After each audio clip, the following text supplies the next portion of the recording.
জীবনে কখনো তুমি মিথ্যা বলনি, তাই তো তোমায় পেতে কাঁদে ধরণী। তোমারই মতো নেতা পেলেও গফুরত সুখের গোলাপ চামেলি বকুল। আলহামদুলিল্লাহ। বাংলাদেশের ঐতিহ্যবাহী জেলা ঠাকুরগাঁও গড়িয়া ডিগ্রি কলেজ ময়দানে ইসলামী সমাজ কল্যাণ পরিষদের উদ্যোগে তাফসিরুল কোরআন মাহফিল, তাফসির মাহফিল লিখে দিয়েছেন, আমরা তাফসির আকারে কথা বলবো। আউযু বিল্লাহি মিনাশ শাইতানির রাজিম। বিসমিল্লাহির রহমানির রহিম। ওয়ালাকাদ খালাকনাকুম সুম্মা সাওয়ারনাকুম সুম্মা কুলনা লিল মালাইকাতি ইসজুদু লিআদাম ইলা আখিরি আয়াত। কোন সূরা বললাম মনে নেই? আমি আজকে দিনের বেলায় ঠাকুরগাঁও মনে হয় কোন জায়গায় ছিলাম, ঝাপড়তলি, ওখানে সূরা আরাফের 157 নম্বর আয়াতটা পড়েছিলাম, কিন্তু বিস্তারিত বলতে পারি না সময় না থাকার কারণে, আর শরীরও কভার করছিল না। দিনের বেলা শরীর ঘেমে যায়, মনে করলাম রাতের বেলা আরম্ভ করব। আমরা সূরা আরাফ থেকেই পড়েছি, তবে আজকের আলোচনাটা নতুন আঙ্গিকে আমরা কোরআনে কারিম থেকে সাজিয়েছি, ওইভাবে বলার চেষ্টা চালাচ্ছি। আল্লাহ যেন তৌফিক দেন, আমিন। আরফ, আরব শব্দের শাব্দিক অর্থ পরিচিত। আরব মানে কি? বাংলাদেশে বহু মানুষ এই এলাকায় আছে কিনা জানি না, এরা এই যে মারেফতের কথা বলে না? কিসের মারেফত? এই শব্দটা এসেছে উরফুন থেকে। আরাফা ইয়ারিফু, এই শব্দের বাংলা অর্থ পরিচিত হওয়া, প্রকাশ পাওয়া। আল্লাহ পাক বলেন আলহামদুলিল্লাহিল্লাযী আনসালা আলা আবদিহিল কিতাবা ওয়া লাম ইয়াজআল লাহু ইওয়াজা। সব প্রশংসা আল্লাহর জন্য, যিনি তার বান্দার প্রতি কিতাব দিয়েছেন, এমন কিতাব দিলেন যে কিতাবে কোনো মারেফতের কথা নেই। ইওয়াজা মানে বক্ষতা, গোপন কথা, চুরি করা কোনো কথা কোরআনে আল্লাহ দেয়নি। যা দিয়েছে সব ওপেন কথা। এই জন্যে কোরআনের কাছে যারা আসে আর এটা বুঝতে পারে, তারা আর গোপন থাকতে চায় না, তারা ওপেন হতে চায়। এ লোকটা রিমান্ডে এবং 4 বছর জেল খাটার পরে তো গোপনে চলে যাওয়ার দরকার ছিল। এক কথা বলেন না কেন? আপনি দেখেন, যারাই জেল থেকে বের হয়, রিমান্ডে যায়, এই মানুষগুলো আরো গোপনে না, আরো ওপেন হয়। তার মানে কোরআনে কারিম যারা পড়বে, বুঝবে, এদেরকে আপনি যত অত্যাচার করেন গোপনে রাখতে পারবেন না। দিন যত যাবে এরা তত ওপেন হবে। আরে 15.5 বছরের দৃশ্য আমরা উল্টা দেখেছি। কত বড় বড় আলেম বলতো হুজুর গোপনে আসি, এটা শয়তান। গোপনে আসি মানে হযরত ওমর যেদিন মুসলমান হয় ওই দিনই বলেছিলেন, হে রাসূল আপনি অনুমতি দেন আমি একটা মিছিল করব প্রকাশ্যে। তিনি মুসলমান হওয়ার পরে ওপেন হয়। আরে দেশে হাজারো মুসলমান বলে গোপনে আসি, দিনকাল ভালো না। দিনকাল ওই সময় ভালো ছিল? ওই সময় আরো খারাপ ছিল। অত খারাপ দিনকালে যদি তারা গোপন না থেকে ওপেন হতে চায়, এখন আমাদের গোপন হওয়া না ওপেন হওয়া? এমন কোরআন থেকে কথা শুনছি যেখানে গোপন কথা। সুতরাং ফকির ফাকরা, বিভিন্ন জটালা লোক যে দরবারে বসে বসে, কবরস্থানে বসে বলে মারেফতের কথা, ওর মারেফত মানে শুধু মায়ের দেওয়া লাগবে, তাছাড়া কোনো বুদ্ধি নেই। আমার কুষ্টিয়া জেলায় জন্ম নিয়ে আমার ঝামেলা। পৃথিবীর ভেতরে একমাত্র জেলা যেখানে পুলিশ পাহারা দিয়ে গাঁজা খাওয়া। আমি বিশ্বের বহু জায়গায় গেছি, কোন জায়গায় আমি দেখিনি যে পুলিশ পাহারা দিয়ে গাঁজা খাওয়াচ্ছে। অথচ কুষ্টিয়ার মাজারে যে 3-4 দিন ধরে অনুষ্ঠান চলল, দেখলাম যে পুলিশে পাহারা দিচ্ছে আর ওরা মন মতো গাঁজা খাচ্ছে। এই এলাকার মানুষও যায়, এই ঠাকুরগাঁও, দিনাজপুর, পঞ্চগড়ের মানুষ বউ, ছেলে, মেয়ে, বেটার বউ সব নিয়ে চলে যাচ্ছে। মনে আছে আল্লাহর ওলি ওখানে আছে। কে বলেছে ওটা আল্লাহর ওলি? লালন কোন ধর্মের লোক ও নিজেও বলতে পারেনি। তার মানে কোন ধর্মের অনুসারী ও নিজেও জানে না ও আল্লাহর ওলি হয় কি করে। এক কথা বলে না কেন? ওর জন্ম ঠিক আছে কিনা আমি তাও জানি না, যেহেতু বিষয়টা গোপন আমি আর কি বলবো। তো ওখানে যে কাজ কারবার গুলো হয় এটা প্রকাশ্য শিরিক। মানুষ ওখানে সেজদা দিচ্ছে, মানুষ ওর কাছে মোনাজাত করছে, এটা হারাম। কবরে সেজদা দেওয়া হারাম, এটা আমার ঘোষণা।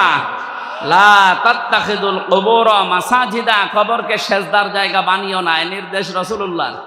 এবং বিশ্ব নবীর নির্দেশকে ডাইভার্ট করে উপেক্ষা করে ওখানে যে কাজ হচ্ছে, মাজার ভাঙা আরম্ভ হয়েছিল, ওই শয়তানের মাজার ভাঙলো না কেন আমি বুঝতে পারবো। ওটা ভাঙার দরকার ছিল আগে। আপনারা যাবেন না ওই সমস্ত জায়গায় যেখানে মারেফতের কথা বলে আপনাকে মায়ের পথ দেখায়। মারেফত বলে কোরআনে কিছু আছে? কিচ্ছু নেই, সব আছে ওপেন। মারেফত কোনটা? এই যে সলাত, এটা শরীয়ত, আর সলাত যে আদায় করে এটা মারেফত। আমি কথা বোঝাতে পারি। সলাত সিয়াম এটা হচ্ছে শরীয়ত, আর এইটা কিভাবে আদায় করবেন ওর পদ্ধতিগুলো যিনি আদায় করার নাম, পরিচিত হওয়ার নাম মারেফত। সুতরাং এই সূরা আরাফের ভেতরে 157টা বিষয় আলোচনা করা আছে। আমরা একটা বিষয় আজকে নিচ্ছি। আল্লাহ রাব্বুল আলামিন বলেন, কিয়ামতের ময়দানে একটা প্রাচীর আমি বানাবো যে নাম হচ্ছে আরাফ। এখানে কিছু মানুষকে আল্লাহ দাঁড় করিয়ে দেবেন।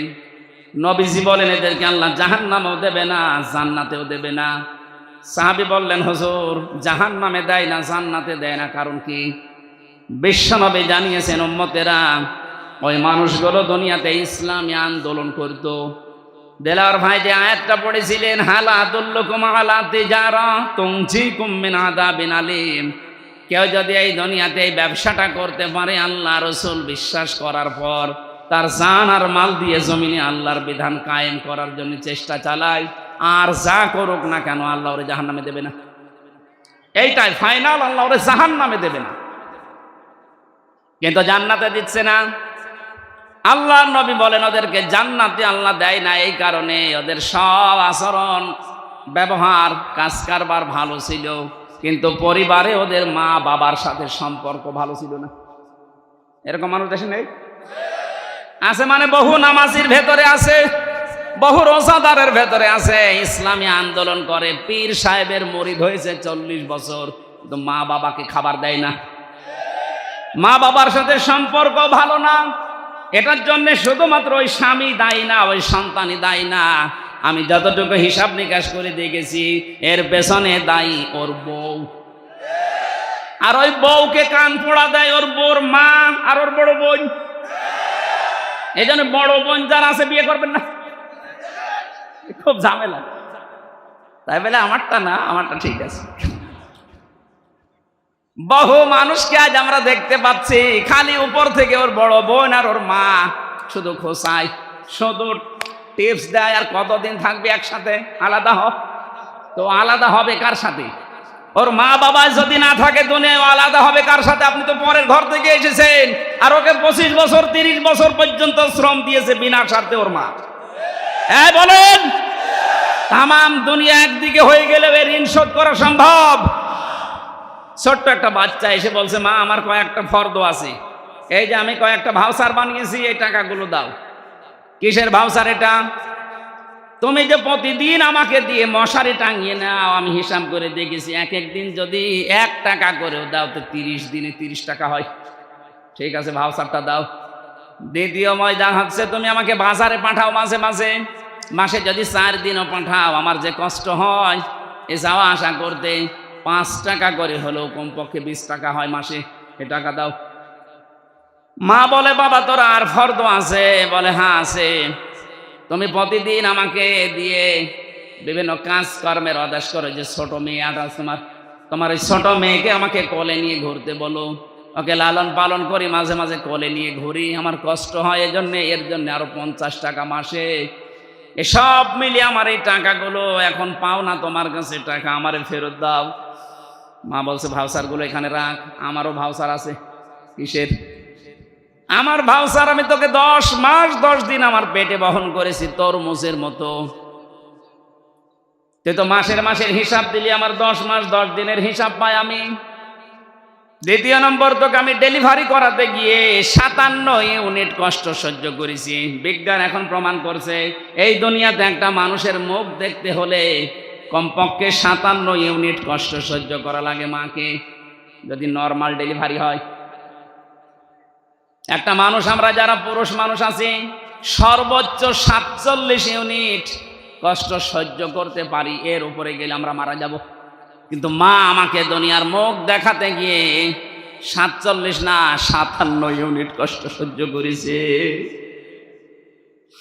শুধু এতটুকু আমি শেষ করিনি, তোকে জন্ম দেওয়ার পরে দুনিয়াতে দুধ পান করানো আমার দায়িত্ব ছিল না, এটা দায়িত্ব ছিল তোর বাবার। এখানে একটা মাসলা আছে, এই যে যারা দুধ পান করায় মায়েরা, এই অধিকার, এই হক, এই দায়িত্ব কিন্তু মায়ের না, এ দায়িত্ব বাবার। অনেকে মনে করছে নতুন হাদিস করে, না হাদিস না, এটা কোরআনের আয়াত। সূরা বাকারা 233 নম্বর আয়াতে আছে, ওয়াল ওয়ালিদাতু ইরদি'না আওলাদাহুন্না হাওলাইনি কামিলাইনি লিমান আরাদা ইউতিম্মার রাদা। যারা আরবি গ্রামার বোঝে ওদেরকে জিজ্ঞাসা করেন, এখানে ফাজিল মাদ্রাসা আছে না, আলেমদের জিজ্ঞাসা করেন, লিমান আরাদা ইউতিম্মার রাদা শব্দটা মুযাক্কার। আল্লাহ মুআন্নাস শব্দ দেয়নি, মুযাক্কার পুরুষ বাচক শব্দ দিলেন। এ দায়িত্ব হচ্ছে 2 বছর দুধ খাওয়ানো বাবার। আমরা যারা বাবা আছি, আমাদের মেশিন পত্র আছে, আছে, খাওয়াবেন কি দিয়ে? সারা জীবন এখানে নিয়ে রাখলো 1 ফোঁটা দুধ দিতে পারবেন? এখন যেহেতু আমাদের নেই, যেটা আল্লাহ দিয়েছে যাদের, তাদের এই কর্তব্যটা ওরা যদি পালন করতে রাজি না হয়, টাকা পয়সা যদি চায় তাও দেওয়া লাগবে। এটা আমার মনে হয় মাইকে না বলা পারিস না তো, সাতা এখন শুটে দেখা যাচ্ছে। আমারটা এই যে 1 মাস আগে হয়েছে, বলবে আমরা 2 লাখ টাকা দাও, না তো তোমার মেয়ে তুমি না। মাইকে বলে ভুল করে ফেললাম না তো? সম্মানিতা মা বোনেরা যারা এসেছেন, সন্তানকে দুধ পান করিয়ে প্রথম যে দুধটা তার কণ্ঠনালীতে যাবে, একটা মরা মানুষ জীবিত করে দিলে যে সওয়াব হয়, ওই সওয়াব পাবে। প্রতিদিন একটা সন্তান কমপক্ষে 7 থেকে 8 বার দুধ পান করে, বিজ্ঞান প্রমাণ করছে। প্রতিবারে কমপক্ষে 1 পোয়া করে, 8 বার করে হলে প্রতিদিন হয় 2 কেজি, রাত দিন মিলে 2 বছর দুধ পান করা লাগে একটা সন্তানের। আপনি হিসাব করেন, কমপক্ষে একটা সন্তান মায়ের স্তনের দুধ খায় 36 মণ। কত? 36 মণ। দেলাওয়ার ভাইদের ভাই হচ্ছে 5টা না, বোন কয়টা? 9টা। 36কে 9 দিয়ে গুণ দেন তো, অথচ মায়ের ওজন মাত্র 50 কেজি। কি একটা কুদরতি মেশিন আমাদের মায়ের কাছে আল্লাহ লাগিয়ে দিয়েছে। আমার গ্রামের বাড়ি যেখানে কুষ্টিয়া হালসা, ওই গ্রামে একজনের মেয়ে 12টা, ছেলে 4টা, একটা বউ 16টা। আপনি 9 দিয়ে 36 দিয়ে হিসাব করেন 16 কত মন হয়? আমি একবার হিসাব করেছিলাম 772 মন। এত দুধ আল্লাহ বের করলেন, এটা আপনাকে এমনি এমনি আল্লাহ দেয়নি। মেয়েরা যারা এসেছেন, অনেকে মনে করছেন আমার বডি স্ট্রাকচার খারাপ হয়ে যাবে, আমার স্বাস্থ্য খারাপ হবে, এই জন্য এখন আর সন্তানকে দুধ দিতে চান না। স্বামীকে বলে ডানো আনো, ডানো আনো, মানে এত কষ্ট করে জন্ম দিলাম, এরপরও ডানো আনো। ডানো বানানো হয় কি দিয়ে দেখেছেন? ওর ভেতরে পশুর খাবার মেশানো আছে, পশুর দুধ মেশানো আছে ওর ভেতরে। এই জন্য মায়ের স্তনের দুধ বাদ দিয়ে যারা সন্তানকে শুধু ডানো খাওয়ান, ও বড় হলে ওর আচরণ দেখবেন পশুর মতো হবে।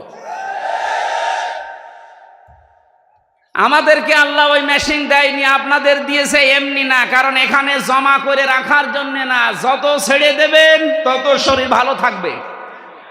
পৃথিবীর কোনো জিনিস দেখবেন এক জায়গায় রাখলেই নষ্ট হয়ে যায়। আপনি পানি এক জায়গায় রাখেন, দেখেন পচন ধরবে। এক কথা বলছেন এখানে, লোহা লক্কর এক জায়গায় রাখেন, পচন ধরবে।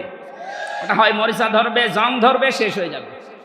টাকা পয়সাও এক জায়গায় রাখা ঠিক না, যত ছাড়বেন তত আসবে। এই জন্য নদীর পানি, সাগরের পানি যত ছেড়ে দেবেন তত স্বচ্ছ পানি আসে। ক্ষমতাও এক জায়গায় রাখা ঠিক না, এও নষ্ট হয়ে যায়। 15.5 বছরে নষ্ট হয়ে যায়নি? এটা যদি 5 বছর 10 বছর পরে পরে পাল্টাতো, তাহলে এত জুলুম করার সাহস পেত না।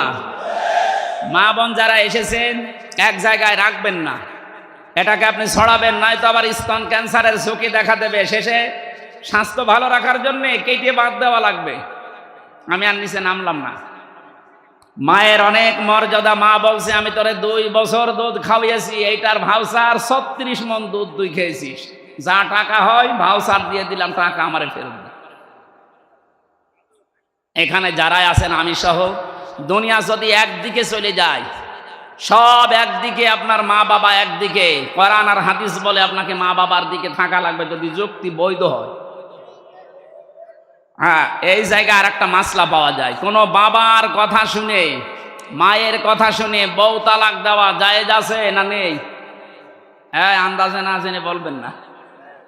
মায়ের কথা শুনে বউ তালাক দেওয়া জায়েজ নেই, বউ যাই হোক, কিন্তু বাবার কথা শুনে তালাক দেওয়া জায়েজ আছে। যদি শরীয়তের 4টা কাজ মেয়েদের ভেতরে পান, আর বাবা যদি বলে না এইটা নিয়ে সংসার করা যাবে না, ওটা বাদ দেওয়া লাগবে। আমাদের জাতির পিতা ইব্রাহিম আলাইহিস সালাম এই সন্তানকে শিক্ষা দিয়ে গেছেন, এই শিক্ষাটা। তো মায়ের কথা শুনে দেওয়া যাবে না কেন? কারণ মায়ের সাথে বেটার বউ যেটা আছে, এটার 100% সম্পর্ক কোনোদিন ভালো হয়নি, কোনোদিন 100% ভালো হবেও না। এরাই বাঁকা হাড়ের তৈরি, তো একটু সমস্যা। সামান্যতা মা বোনেরা, যাই হোক বেশি বলে ফেললাম। আপনারা বেটার বউ আর শাশুড়ি যদি মায়ের মতো হয়ে যান, সন্তানগুলো আনন্দে থাকবে। অনেক শাশুড়ি আছে মানুষকে গল্প করেছে, আমার যা জামাই পেয়েছি একবার আল্লাহর ওলি, নরম, আর আমার ওই যে ছেলেটা ওটা একটা জানোয়ার। কেন? আমার জামাই শুধু আমার মেয়ের কথা শোনে, এই জন্য আমার জামাই খুব ভালো, আর এই যে ছেলেটা ওর বউর কথা শোনে, এই জন্য খারাপ। কি রকম মা বলেন তো এটা? এই জন্য মায়ের কথা মতো বউ তালাক দেওয়া জায়েজ নেই। কিন্তু বাবা যদি বলে, 4টা বিষয় আমি দেখতে পাচ্ছি, ফরজ নামাজ এ বেটার বউ পড়ে না, রোজা রাখে না ফরজ রোজা, নিজের শরীরকে হেফাজত করে না পর্দা দিয়ে, স্বামীর জায়েজ যেটা খেদমত আছে ওইটা তোমার করে না, আমরা দেখতে পাই শরীয়তের অনেকগুলো কারণের ভেতরে পাওয়া যায় না, একে বাদ দিয়ে দাও, এইরকম কথা বাবা বললে বাবার কথা অনুযায়ী বউ তালাক দেওয়া জায়েজ আছে। কথা বুঝতেছে? মায়ের মর্যাদা অনেক বেশি, কিন্তু বাবাকে আল্লাহ 1 ভাগ দিলেও বাবার এই জায়গায় সম্মান অনেক বেশি বাড়িয়ে দিয়েছে। সম্মানিতা মা এবং বোনেরা, আমরা যারা সন্তান আছি, আমি সহ প্রত্যেকে যেন আজকে থেকে আমল করতে পারি। বহু জায়গায় দেখতে পাচ্ছি বৃদ্ধাশ্রম তৈরি হচ্ছে, এটা হারাম। বৃদ্ধাশ্রম বানানো জায়েজ নেই। মুসলমানদের এই দেশে যদি বৃদ্ধাশ্রম হয়, আপনি কি জবাব দেবেন? মরে গেলে ওই আরাফে দাঁড়িয়ে থাকা লাগবে, ওই প্রাচীরে। আপনি যেহেতু দুনিয়ায় ভালো কাজ করেন, নামাজ পড়েন, রোজা রাখেন, ইসলামী আন্দোলন করেন, মা বাবার সাথে সম্পর্ক ঠিক নেই। আমি বললাম এটার পেছনে যারা দায়ী, এদেরকে বারবার বলছে এই কারণে। আপনার মনটা এত ছোট কেন মা? বৌমা যারা আছেন, ভাবি যারা আছেন, আপনার মনটা উদার করেন। আপনিও হয়তো 50 বছর পরে এখানে থাকবেন না, আমিও থাকবো না, নতুন মানুষ আসবে, তো কি হবে এটা নিয়ে? এই ধোকায় পড়ে বোকা হয়ে লাভ নেই। এই জন্য আমরা যেন পাগল না থাকি, আজকে থেকে পাগল ভালো হয়ে যাব। পাগল ভালো হয়ে যাবেন না? না, এই এলাকায় মনে হয় এই হাদিস চলবে না। এই পাগল ভালো হবেন তো নাকি ওই তুলা মিয়ার মতো পাগল থাকবেন? এক তুলা পেয়েছিলাম, একটা পাগল, ওরে আল্লাহ এত ভাইরাল করে দিয়েছে কাজকে থেকে আজকে পর্যন্ত, ওর কপালে যা ছিল আমার মনে হয় সব লিখা আল্লাহ মুছে দিয়েছে। এই জন্য বেয়াদবি কেউ করবেন না কোরআনের সাথে, কোরআনের আলেমদের সাথে। আমি আশা করছি সম্মানিতা ভাবি যারা আছেন, বোন যারা আছেন, আপনার নিজের মা বাবাকে যেরকম মনে করেন, শ্বশুর শাশুড়িকে ঠিক ওই রকম মনে করেন, তাহলে আপনার নামাজ রোজা, আপনার পর্দা কবুল হবে। ও মনে করে সে তো নামাজ পড়ে, রোজা রাখে, কালো বোরকা পরে, আমার মনে হয় আল্লাহ মাফ করে দেবে। কে বলেছে আপনাকে? শ্বশুর শাশুড়ির সাথে সম্পর্ক যাদের ভালো নেই, আপনি আপনার স্বামীকে বাধ্য করছেন খারাপ আচরণের জন্য, খরচপাতি দেওয়া বন্ধ করার জন্য, আপনি ওই আরাফ নামক ওই প্রাচীরে দাঁড়িয়ে থাকবেন আপনার স্বামীর সাথে। যেন আমরা এরকম কোনো কিছু যেন না করি, আল্লাহ আমাদের বাঁচান, বলেন আমিন। বহু দূর এগিয়ে গেছি আমরা, হচ্ছে না, পরিবেশটা ভালো হচ্ছে না ভারতের এই সিরিয়ালগুলোর কারণে। আকাশ সংস্কৃতির মাধ্যমে যেগুলো আসতেছে বন্যার পানির মতো, পিন আপ করা পত্রিকা দিয়ে, এগুলো দিয়ে আমাদের পরিবার আজ একেবারে সত্যিই জাহান্নাম হয়ে গেছে।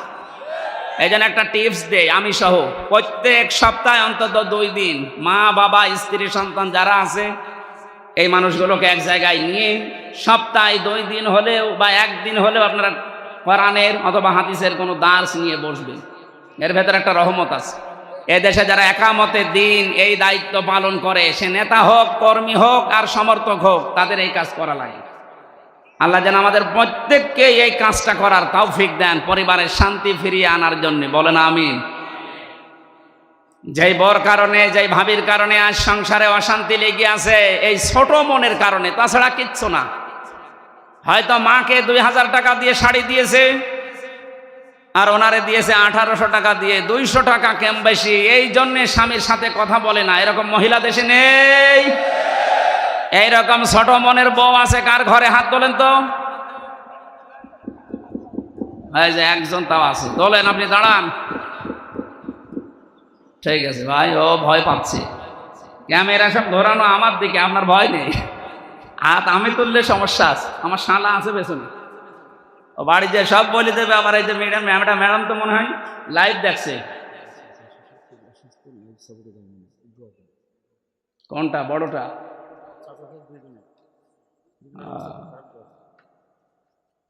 লাইভ সাপোর্টে আছে আমার চাচা শ্বশুর, দোয়া চাচ্ছে। এখন খবর দিলেন, আর আধা ঘন্টা পরে দিতে পারলেন না। দোয়া চাচ্ছি মুসাফির অবস্থা আপনাদের মতো ভালো মানুষের কাছে। ওনার হায়াত যদি থাকে আল্লাহ যেন বাড়িয়ে দেন, আর যদি হায়াত আল্লাহর দরবারে লেখা থাকে নেই, যেন ইমানের সাথে বিদায় নেন। আমার ভাইরা, আমি আরাফ শব্দের যে প্রাচীরের কথা বলছিলাম, এখানে যেন আমরা দাঁড়িয়ে না থাকি। নবীজি হাদিসের শেষে কিন্তু আর বলেন না যে কি হবে। এখন ভাবেন তো, আমাদের জীবনে এ দুনিয়ায় ভালো ভালো কাজ করার পরেও মা বাবার সাথে খারাপ আচরণ করে যদি এই অবস্থা হয়ে যায়, আমাদের মতো কপাল পোড়া কেউ আছে? আল্লাহ আমি সহ যারাই আসলাম, আমাদেরকে এই আরাফ মেনে নেওয়ার তৌফিক দাও। বলেন আমিন। আরম্ভ হচ্ছে আল্লাহর কোরআনে কারীম, ওয়ালাকাদ খালাকনাকুম সুম্মা সাওয়ারনাকুম। আল্লাহ পাক বলেন, অবশ্যই আমি তোমাদেরকে বানিয়েছি। বলেন তো, আমাদের বানিয়েছেন কে? সুম্মা সাওয়ারনাকুম, অথবা তোমাদের আকৃতি দিয়েছি আমি আল্লাহ। বিজ্ঞানে আয়াত নিয়ে গবেষণা চালিয়েছে, আল্লাহ আমাদেরকে বানিয়েছে। সর্বপ্রথম তিনি ফেরেশতাদেরকে বলেছিলেন মাটি নিয়ে আসো। জিবরাইল, মিকাইল, ইসরাফিল তিনজন এই মাটির কান্না থেকে ফিরে গেছে। এটা ফি জিলালিল কোরআনে পাবেন। শেষে হযরতে আজরাইল এসে এক খামসা মাটি নিয়েছিল। মুফাসসির লিখেছেন মাটি কন্দন করেছিল। তো আজরাইল বলেছে, না, যারা ফিরে গেছে আমি তাদের মতো না। আল্লাহর আদেশ, তুমি যতই কান্নাকাটি করো আমি দুনিয়াতে থেকে নিয়ে যাবই। এক খামসা নিয়েছেন, 40 মণ মাটি ছিল এক খামসার ভেতরে। ফেরেশতাদেরকে আল্লাহ এই যে বডি স্ট্রাকচার যেটা এটা তৈরি করলেন, বডি স্ট্রাকচার তৈরি করতে 40 মণ মাটি দিয়ে 36 হাত মোটা, 60 হাত লম্বা, তার মানে 120 হাত, 60 গজ। এটা বিশাল দেহ পড়ে আছে। আল্লাহ পাক বলেন, আমি নিজে তখন তার আকৃতি বানালাম। এই যে সব্বার না, এই সূরত বানানোর দায়িত্ব আল্লাহ ফেরেশতাদেরকে দেয়নি। লাকাদ খালাকনাল ইনসানা ফি আহসানি তাকওয়িম।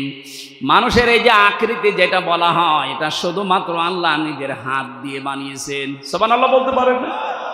পৃথিবীর যত সৃষ্টি আছে, এই জন্য সবচাইতে সুন্দর সৃষ্টি মানুষের এই মুখ।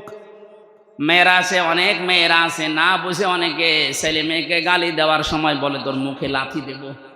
না, এলাকায় নেই না, এই পাপ কাজ করা যাবে না। এই মুখটা আল্লাহ নিজে বানিয়েছেন। আল্লাহ পাক বলেন, আমি বানালাম কি করে জানো? ফালিয়ানজুরিল ইনসানু মিম্মা খুলিকা মিম্মা দাফিকিন ইয়াখরুজু মিন বাইনিস সুলবি ওয়াত তারাইব। বলেন আল্লাহু আকবার। মানুষকে নজর করে দেখে না যে কি জিনিস দিয়ে তাকে বানালাম। বাবার স্ফলিঙ্গ দিয়ে দ্রুত গতিতে পানিটা যখন বের হয়ে যায়, ওটা মায়ের রেহেমে যাওয়ার সঙ্গে সঙ্গে 40 দিনে পাল্টাতে থাকে। 6 মাসের ভেতরে ওর বিভিন্ন স্ট্রাকচার দেয়। নতফা বানায়, আলাক বানায়, মুদগা বানায়। আমি আল্লাহর পরে চামড়া দিয়ে, গোশত দিয়ে, চর্বি দিয়ে, এই বডি স্ট্রাকচারটা ঢেকে দিয়ে মুখটা সুন্দর করে আমার নিজের মতো করে বানালাম। বিজ্ঞান এখন প্রমাণ করছে এই নাপাক পানিটা দিয়ে মায়ের পেটের ভেতরে আল্লাহ পাক 4টা জিনিস বাবার এই নাপাক পানি দিয়ে বানায়: চুল, রগ, হাড় আর পর্দা। মায়ের রেহেমের ভেতরে যে নাপাক পানির থলি আছে ওইটা নিয়ে আল্লাহ আরো 4টা জিনিস বানায়: রক্ত, গোশত, চর্বি আর চামড়া। 8টা জিনিস যখন এক হয়ে যায়, আল্লাহ পাক বলেন আমি যে রব নাম নিয়েছি এই কারণে আমার পক্ষ থেকে 5টা জিনিস দান করি। সূরা নাহলের 78 নম্বর আয়াতের মাঝের অংশে আছে এটা, ওয়াজআলা লাকুমুস সামআ ওয়াল আবসারা ওয়াল আফইদা ইলা আখিরি আয়া। এই যে শ্রবণ শক্তি, দর্শন শক্তি, বাক শক্তি, আকেল শক্তি আর ঘ্রাণ শক্তি, এই 5টা আমি নিজের রব নাম নিয়েছি এই কারণে তোরে দিয়েছি। 8, 5, 13টা জিনিস যখন এক হয়ে যায় তখন আস্তে করে মায়ের পেট থেকে আমি আল্লাহ দুনিয়ায় নিয়ে আসি। আল্লাহু আখরাজাকুম মিন বুতুনি উম্মাহাতিকুম। জোরে বলেন আল্লাহু আকবার। আল্লাহ আমাদেরকে বানাচ্ছেন, আমাদের আদি পিতাকে। আল্লাহ পাক বলেন বিশাল দেহ বানানোর পরে তার ভেতরে আমি রূহ দিয়ে দিলাম। রূহ দেওয়ার প্রথম বিভিন্ন জায়গা ঠিক করেছিলাম কিন্তু দেইনি। নাক দিয়ে রূহ দেওয়ার পরে সঙ্গে সঙ্গে আদম একটা হাসি দিয়েছিল। এখানে একটা শিক্ষা আছে, আমাদের আদি পিতা হযরতে আদম হাসি দেওয়ার সঙ্গে সঙ্গে এই যে ফেরেশতারা যে বডি স্ট্রাকচার বানিয়েছিল পানি দিয়ে, মাটি দিয়ে, বিভিন্ন কায়দা কৌশলের ভেতরে আছে, যত চার্ম, যত খড়কোটা এর ভেতরে লুকিয়েছিল, একবার হাসি দেওয়ার সঙ্গে সঙ্গে নাক দিয়ে আল্লাহ সব বের করে দেয়। ওই সময় হযরতে আদম একটু স্বস্তি পায়, একটু হালকা লাগে নিজেকে, তখন একটা শুকরিয়া আদায় করে আলহামদুলিল্লাহ। এ শব্দটাই আল্লাহ এত বেশি খুশি হয়েছেন ওই দিন থেকে কিয়ামত পর্যন্ত আদমের সন্তান দুনিয়ায় যারা আসবে ওরা যখন হাসি দেবে, একবার হাসি দিলে 12,000 টাকা খরচ করলে যে জান শরীর থেকে বের করা যায় ওই রকম হাসি দিলে অত টাকার জান বের হয়ে যায়। এই জন্য তখন শুকরিয়া আদায় করা লাগে আলহামদুলিল্লাহ। শব্দটা এত দামি, এটা যে শুনবে তার পাশে যে থাকবে সে বলবে ইয়ারহামুকাল্লাহ। কথা বলছেন না, এটা বলা লাগে না? আপনি আলহামদুলিল্লাহ আমাদের আদম নবী বলেছিলেন এটা। আল্লাহ পাক এবার ফেরেশতাদেরকে বললেন সুম্মা কুলনা লিল মালাইকা, ফেরেশতাদেরকে বললাম লিআদামা ফাসাজাদু ইল্লা ইবলিস, তোমরা একটু সেজদা দিয়ে সম্মান দেখাও আমার আদমকে। প্রশ্ন আসতে পারে হযরতে আদমকে সেজদা দেওয়া লাগবে কেন? আমি 7টা কারণ পেয়েছি তাফসিরে। 1 নম্বরে হযরতে আদমকে আল্লাহ জ্ঞান দিয়েছিলেন তাই। আবার প্রশ্ন আসতে পারে ফেরেশতাদের জ্ঞান ছিল না? হ্যাঁ ছিল, কিন্তু যতটুকু আল্লাহ দিয়েছেন ওর বাইরে ওনারা 1 পাও নড়তে পারতো না। এই জন্য ফেরেশতারা এক বাক্যে জানিয়েছিল ক্বালু সুবহানাকা লা ইলমা লানা ইল্লা মা আল্লামতানা ইন্নাকা আনতাল আলিমুল হাকীম। বলেন আল্লাহু আকবার। হযরত আদম আলাইহিস সালামকে আমি ঘটনা শোনাতে না, শিক্ষা নেওয়ার জন্য বিশাল দেহ পড়েছিল। হযরতে আদমকে আল্লাহ শিক্ষা দিয়েছিলেন প্রথমে যে জিনিসের নামগুলো, ওটা আমরা অনেকেই মনে করি আলু, পটল, বেগুন, ঝিঙ্গা, এই না। আল্লাহ ওই দিন যত ন্যায় আছে, যত অন্যায় আছে সব কিছু তার সাথে পরিচয় করে দিয়েছিলেন। এখানে যারা তাফসীর পড়তে পারেন সূরা বাকারার 31 নম্বর আয়াতটা বাড়ি দিয়ে মিলাবেন, ওয়া আল্লামা আদামাল আসমা কুল্লাহা। আল্লাহ পাক নিজে ক্লাস নিয়ে শিখিয়েছেন আদম আলাইহিস সালামকে যত কিছু অন্যায়, যত কিছু ন্যায় সবই একদিনে তার ভেতরে আল্লাহ দিয়ে দিয়েছেন, এক ক্লাসের ভেতরে। সুম্মা আরাদাহুম আলাল মালাইকা, অথবা ফেরেশতাদের সামনে ওনাকে আরজি করলেন, হাজির করার পরে বললেন দেখো তো, বলো দেখি। কারণ ফেরেশতারা ন্যায় অন্যায়ের ওই ভাষাগুলো তখন তো বুঝবে না। ওনাদেরকে আল্লাহ যতটুকু শিখিয়েছেন তার বেশি ওনারা পারে না। আদম আলাইহিস সালামকে ক্লাস নিয়ে আল্লাহ সব আগে জানিয়ে দিয়েছেন। হযরতে আদমকে এবার ডাক দিয়ে বললেন, দেখো আদমকে জিজ্ঞাসা করো, যত ন্যায় আছে দুনিয়া শুরু থেকে কিয়ামত পর্যন্ত সব ন্যায় সব অন্যায়ের পরিচয় আমার আদম বলতে পারবে। এই জন্য আমরা আদমের সন্তান হিসাবে লেখাপড়া করি নাই, তারপরেও কিন্তু ন্যায় আর অন্যায় বুঝি। কথা বলেন না কেন? এটা ওই যে ক্লাস নিয়েছিল আমাদের আল্লাহ আমাদের আদি পিতা আদম আলাইহিস সালামের, ওই ক্লাসের গুণ আমরা জীবনে লেখাপড়া যদি নাও করি, তাও আমরা কোনটা ন্যায় কোনটা নাই আমাদের বিবেক আছে, এটা আমাদের বলে দেবে। হযরত আদম আলাইহিস সালামকে তৈরি করা হয়ে গেল, জান্নাতের ভেতরে তিনি ঘুরতেছেন, সব কিছু আছে জান্নাতে, কিন্তু মনের ভেতর ওনার শান্তি নেই।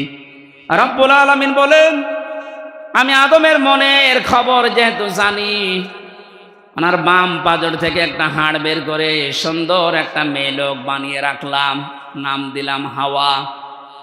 হযরতে আদম ঘুম থেকে উঠেই দেখলেন একটা মেয়ে লোক, উনি তাকালেন এবং ধরতে গেলেন।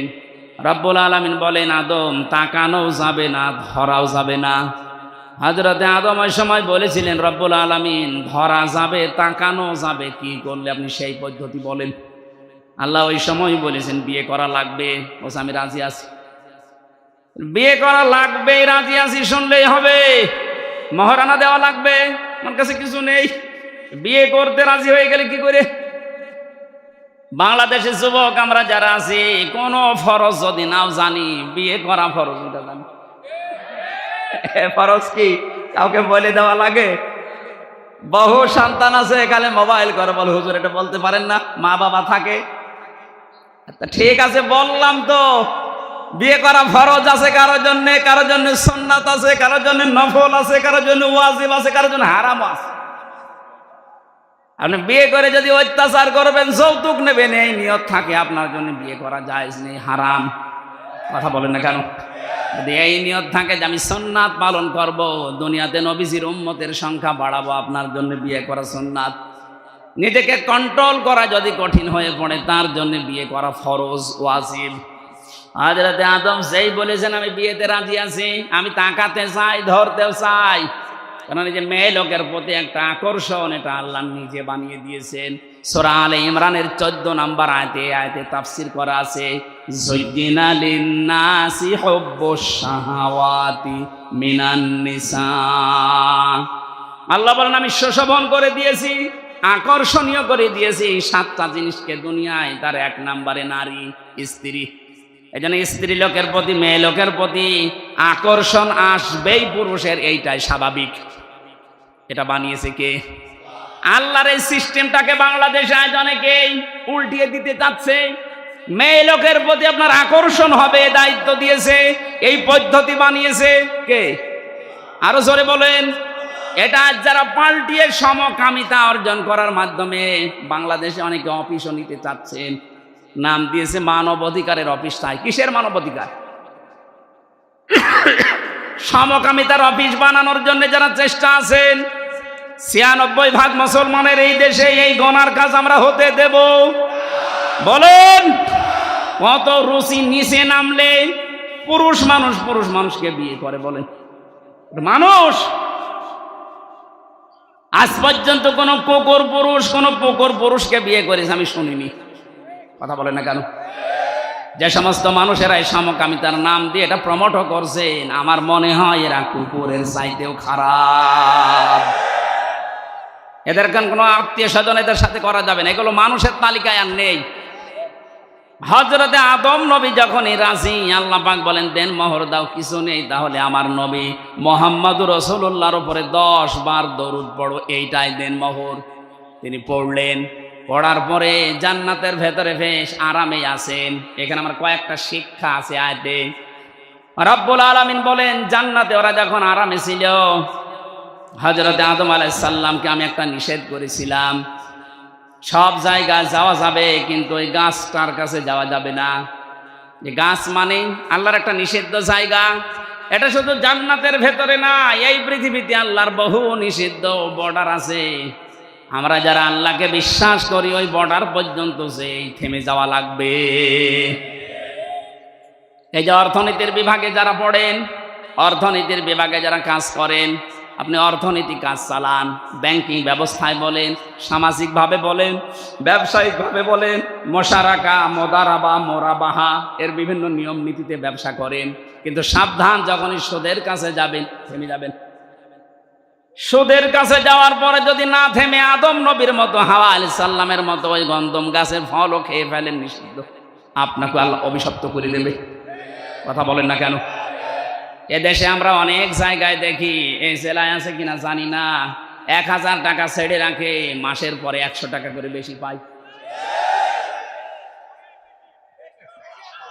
এই সুদ মায়ের সাথে জেনা করার শামিল। যারা মায়ের সাথে জেনা করছেন তারা নামাজ পড়ে, রোজা রেখে, হজ করে কি করবেন বলেন? কারা কারা এই গোনায় আছেন হাত তোলেন তো। না, ওই মানুষ আমার মনে হয় মাহফিলে আসেনি, আলহামদুলিল্লাহ।